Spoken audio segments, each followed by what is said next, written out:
Welcome to Camo's Mirror, a podcast where we delve into the fascinating world of personal growth and self-awareness. I'm your host, Camo, and today we're exploring a subtle but profound topic, the tendency to project our own flaws onto others. In this episode, we'll unravel this through the story of the opposite challenge reflection. Before we dive into our story, a quick but important note. The names and characters presented in this episode, and in all future episodes of Camo's Mirror, are entirely fictitious. Any resemblance to real persons, living or dead, is purely coincidental and unintentional. These stories are crafted to inspire and provoke thought, not to reflect specific individuals known to me or to our listeners. Now, let's journey into the heart of our tale. Once in a quaint village, there was an annual feast that everyone looked forward to. It was not just a feast of food, but a feast of sharing and community. Among the villagers there was a kind-hearted baker named Bunny. Bunny was loved for his delicious pastries and warm smile, but he struggled with a habit of overeating. One evening, as Bunny prepared his famous spiced buns for the feast, he noticed his neighbor Annie, a slender and graceful gardener.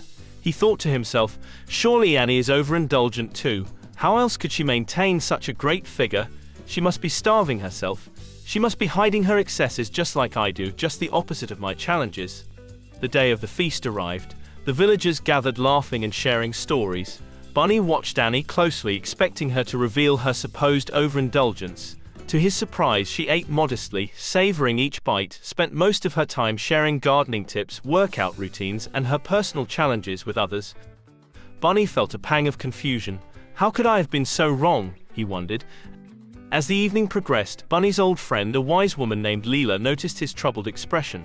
She sat beside him and asked, "What weighs on your heart, Bunny?" Bunny shared his thoughts about Annie and his own struggles with overeating. Leela listened intently, then said, "Bunny, sometimes we paint others with colors from our own palette. It's easier to see our flaws in others than to face them in ourselves." Bunny pondered Leela's words. He realized he had been projecting his personal struggle onto Annie. He spent the rest of the evening observing the villagers, seeing them not as reflections of his own flaws, but as unique individuals, each with their own strengths and challenges. The feast ended, but Bunny's journey had just begun. He started addressing his habit of overeating, not with shame, but with understanding and self-compassion. He also took time to genuinely learn about his neighbors, discovering the diverse tapestry of their lives.